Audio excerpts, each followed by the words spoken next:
नमस्कार दोस्तों, God is true में आप सबका स्वागत है। यह पुरुषोत्तम मास महात्म्य का 12वां अध्याय है। इससे पहले का अध्याय मेरे चैनल पर अपलोड हो चुका है, आप लोग जाकर देख सकते हैं।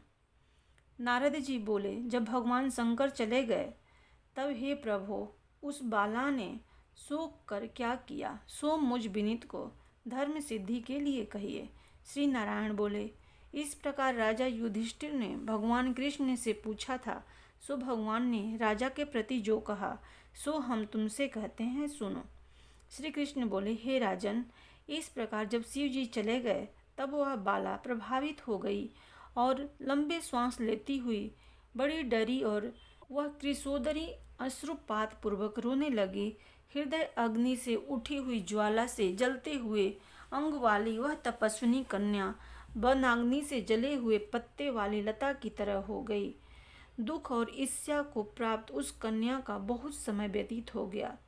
जिस प्रकार चूहे के बिल में घुसकर आक्रमण करके सर्प उसे बस में कर लेता है, उसी प्रकार उपयुक्त शोचनीय अवस्था को प्राप्त उस तपस्विनी बाला पर उस प्रभु काल ने आक्रमण कर उसे वश में कर लिया।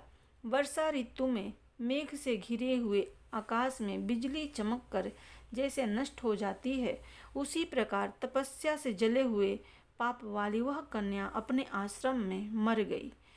उसी समय धर्मिष्ठ यज्ञसेन नामक राजा ने बड़ी सामग्रियों से युक्त उत्तम यज्ञ किया।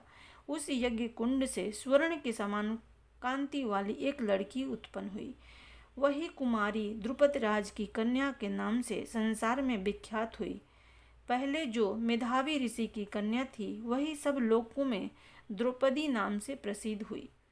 उसी को स्वयंवर में मछली को वेध कर भीष्म कर्ण आदि बहुत से राजाओं को तृण के समान कर क्षुभित रजमंडल दल में अर्जुन ने पांचाली को पाया। हे मुने, वही द्रौपदी दुष्ट दुशासन द्वारा बाल पकड़कर खींची गई और उसे हृदय विदीर्ण करने वाले वचन सुनाए गए। पुरुषोत्तम की अवहेलना करने के कारण मैंने भी उसकी उपेक्षा की। जब वह मेरे में स्नेह करके मेरा नाम बराबर लेने लगी, हे दामोदर, हे दया सिंधु, हे कृष्ण, हे जगतपते, हे नाथ रमानाथ, हे केशव, हे क्लेश नाशन, मेरे माता पिता भ्रातृवर्ग सहेलियाँ बहन भांजे बंधु इष्ट पति आदि कोई भी नहीं है। हे हर्षिकेश, मेरे तो आप ही सब कुछ हैं। हे गोविंद, हे गोपिकानाथ, दीन बंधो दयानिधे, दुशासन से आक्रमण की गई मुझे क्या आप नहीं जानते? यद्यपि पहली पुकार में मैंने उसकी ओर ध्यान नहीं दिया था, पर जब दुशासन से पराभूत होकर उसने मेरा पुनः स्मरण किया, तब गरुड़ पर चढ़ शीघ्र वहां पहुंचकर मैंने, हे राजन, उसे बहुत से वस्त्रों से परिपूर्ण कर दिया। सदा मेरे में स्नेह करने वाली मैं ही हूँ प्राण जिसके, ऐसी सदा मेरे भजन में परायण मेरी अत्यंत प्रिया सती सखी मुझको प्राणों के समान होने पर भी पुरुषोत्तम की अवहेलना करने के कारण उसकी उपेक्षा करनी पड़ी। पुरुषोत्तम का तिरस्कार करने वाले का मैं पतन कर देता हूँ। यह पुरुषोत्तम मुनियों और देवताओं से भी सेव्य है। फिर समस्त कामनाओं को देने वाला यह पुरुषोत्तम मनुष्य द्वारा तो सेवनीय है ही। अतः आगामी पुरुषोत्तम की आराधना करो। 14 वर्ष के संपूर्ण होने पर तुम्हारा कल्याण होगा। हे पांडु नंदन, जिन पुरुषों ने द्रौपदी के बालों को खींचते हुए देखा है, हे महाराज, उनकी स्त्रियों की अलकों को मैं क्रोध से काटूंगा। दुर्योधन आदि राजाओं को यमराज के भवन को पहुंचाऊंगा। बाद तुम समस्त शत्रुओं का नाश कर राजा होंगे। न मेरे को लक्ष्मी प्रिय, न मेरे को बलभद्र जी प्रिय, और न वैसे मेरे को देवी देवकी, न प्रद्युम्न, न सात्विक प्रिय हैं। जैसे मेरे को भक्त प्रिय हैं, वैसा कोई प्रिय नहीं है। जिसने मेरे भक्तों को पीड़ित किया, उससे मैं सदा पीड़ित रहता हूँ। हे पांडव, उसके समान मेरा अन्य कोई शत्रु नहीं है। उसके अपराध का फल देने वाला यमराज है, क्योंकि दुष्ट दंड देने के लिए भी मेरे से देखने के योग्य नहीं है। श्री नारायण बोले, श्री कृष्ण ने उन पांडु पुत्र युधिष्ठिर आदि को और द्रौपदी को समझाकर द्वारका जाने की इच्छा से कहा, हे राजन, वियोग से व्याकुल द्वारकापुरी को आज जाऊंगा, जहाँ पर महाभाग वसुदेव जी, हमारे बड़े भाई बलदेव जी, हमारी माता देवी देवकी तथा गद सांब आदि और आहुक आदि यादव, रुक्मिणी आदि जो स्त्रियां हैं, दर्शन की उत्कंठा वाले, वे सब हमारे आगमन की कामना से टकटकी लगाकर हमारा चिंतन करते होंगे। श्री नारायण बोले। इस प्रकार कहते हुए देवेश श्री कृष्ण के गमन को जानकर पांडु पुत्र किस प्रकार गदगद कंठ से बोले, जिस प्रकार जल में रहने वालों का जीवन जल है, उसी तरह हम लोगों के जीवन तो आप ही हैं। हे जनार्दन, थोड़े ही दिनों के बाद फिर दर्शन हो। पांडवों के नाथ हरि हैं और तीनों लोकों में दूसरा कोई नहीं है, इस प्रकार सामने ही सब लोग कहते हैं। अतः हम लोगों की हमेशा रक्षा करें। हे जगदीश, हम लोग आपके हैं, भूलिएगा नहीं। हम लोगों के चित्तरूपी भ्रमरों का जीवन आपका चरण कमल ही है।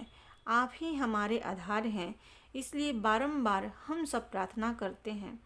इन पांडु पुत्रों के निरंतर इस तरह कहते रहने पर श्री कृष्णचंद्र प्रेमानंद में मग्न होकर धीरे धीरे रथ पर सवार होकर पीछे चलने वाले पांडु पुत्रों को लौटाकर द्वारकापुरी को गए। श्री नारायण बोले। इसके बाद श्री द्वारकानाथ श्री कृष्णचंद्र के द्वारकापुरी जाने पर राजा युधिष्ठिर अपने छोटे भाइयों के साथ तप करते हुए तीर्थों में भ्रमण को गए। हे ब्राह्मण, नारद भगवान प्रिय पुरुषोत्तम मास में मन लगाकर और श्री कृष्णचंद्र के वचनों का स्मरण करते हुए अपने छोटे भाइयों से तथा द्रौपदी से राजा युधिष्ठिर बोले, अहो, पुरुषोत्तम मास में होने वाले अत्यंत उग्र पुरुषोत्तम का महात्म्य सुना है।